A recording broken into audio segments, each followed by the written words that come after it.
சிவன் கோவில் கருவறையின் வெளியே கோஷ்டத்தில் தென் திசை நோக்கி வடவிருட்சம் எனப்படும் கல்லால் ஆன மரத்தின் கீழ் ஞானத்தின் உருவாக அமர்ந்திருப்பவர் தட்சிணாமூர்த்தி. கல் ஆலமரம் என்பது விழுதுகள் இல்லாத ஆலமரம் என்று சொல்லப்படுகிறது. வடவிருட்சம் என்பது இந்த அண்டத்தை குறிக்கிறது. மரத்தில் பொக்கணப்பை தொங்குகிறது, வேறொன்றுமில்லை, திருநீற்றுப்பைதான்.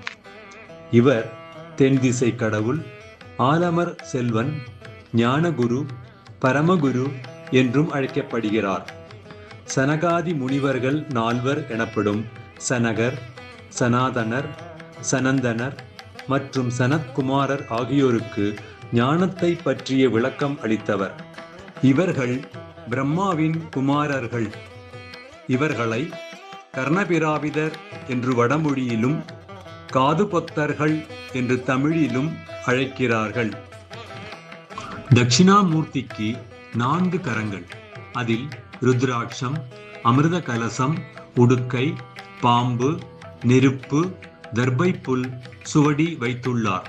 வலது கரத்தால் சின்முத்திரையை எனப்படும் ஞான முத்திரையை காட்டுகிறார். இடது கை அபய முத்திரையை காட்டுகிறது. பாம்பை அணிந்து உள்ளார். இவர் ருத்ராட்ச மாலையும் காட்டுப்பூக்களையும் மாலையாக அணிந்தவர். புலித்தோலை ஆடையாக கொண்டவர். பிறை சந்திரனை சூடியவர்.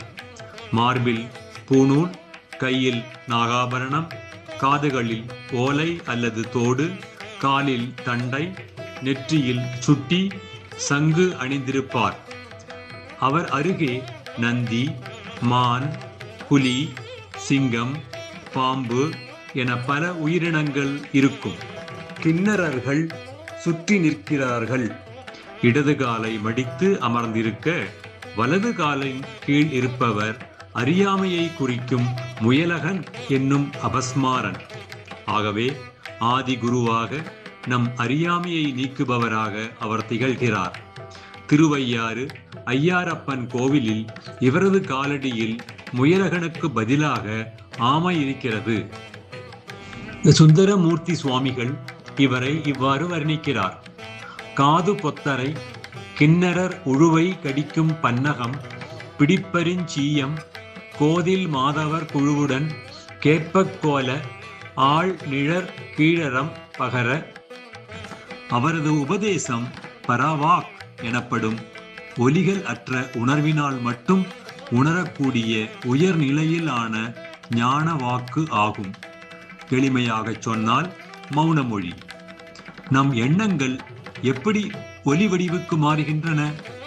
அடிமனதில் உறங்கும் எண்ணங்கள் மூலாதாரம் பரா. அவை மெதுவாக ஒரு வடிவமாக உருவாவது மணிப்பூரகம் பஷ்யந்தி. அவை மனதில் வார்த்தை வடிவில் உருவெடுப்பது அநாகதம் மத்தியமா. அவை பேச்சாக மாறுவது விசுத்தி வைகரி. இன்னும் தெளிவாக சொல்வதானால் வார்த்தை ஒளியால் ஆன வைகரி, மனதால் பேசும் மத்தியமா, மனதால் உருவகப்படுத்தப்படும் பஷ்யந்தி, எண்ணத்தில் உதிக்கும் வார்த்தைகளற்ற பரா.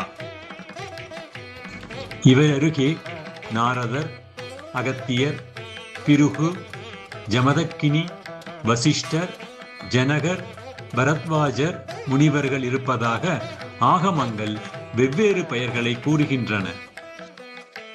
இவர் ஞானம் தரும் யோக தட்சிணாமூர்த்தி, கலைகளை அளிக்கும் வீணா தட்சிணாமூர்த்தி, யோகம் தரும் ஞான தட்சிணாமூர்த்தி, சாத்திரம் பயிற்றுவிக்கும் வியாக்கியான தட்சிணாமூர்த்தி என பல வடிவங்களில் அருள் தருகிறார். யோக தட்சிணாமூர்த்தி 2 கால்களையும் மடித்தபடி இருப்பார். இவர் யோக குருவான யோக தட்சிணாமூர்த்தி மனதையும் உடலையும் அடக்கியாளும் வல்லமையை உபதேசிக்கிறார். யோகமூர்த்தி காலில் பட்டம் அணிந்திருப்பார்.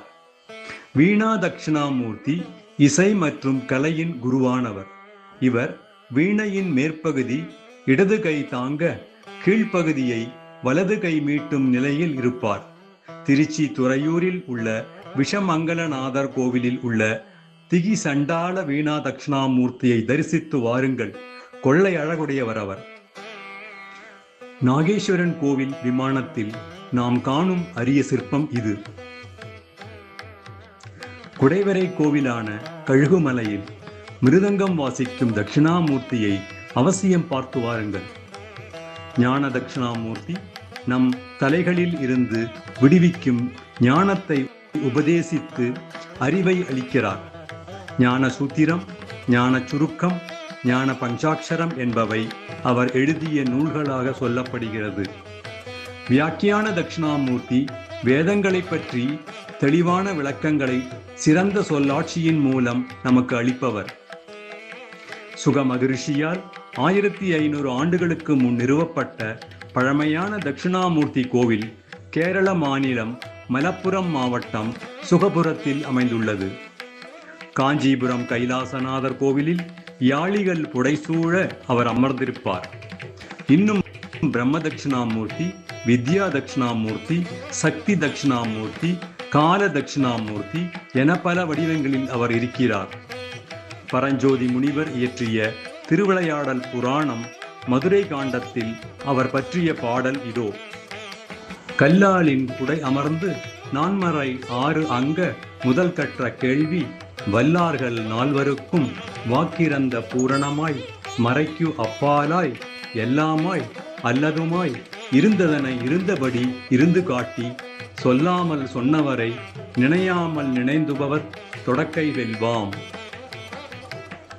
சங்கரரின் ஸ்ரீ தட்சிணாமூர்த்தி ஸ்தோத்திரம் சொல்கிறது, ஆலின் கீழ் எழுந்தருளி இருக்கின்ற என்னுடைய முதற் கடவுள் தன்னுடைய கருணை சிறப்பினாலே என் முன் வந்து ஓங்காரமாகிய வித்தியை உபதேசித்து அறியாமை என்னும் இருளை அழிக்கட்டும். ஆனால் முக்கியமாக ஒன்றை நாம் நினைவு கூர்வோம். தட்சிணாமூர்த்தி வேறு, குரு பகவான் வேறு. தட்சிணாமூர்த்தி சிவனின் அம்சம்.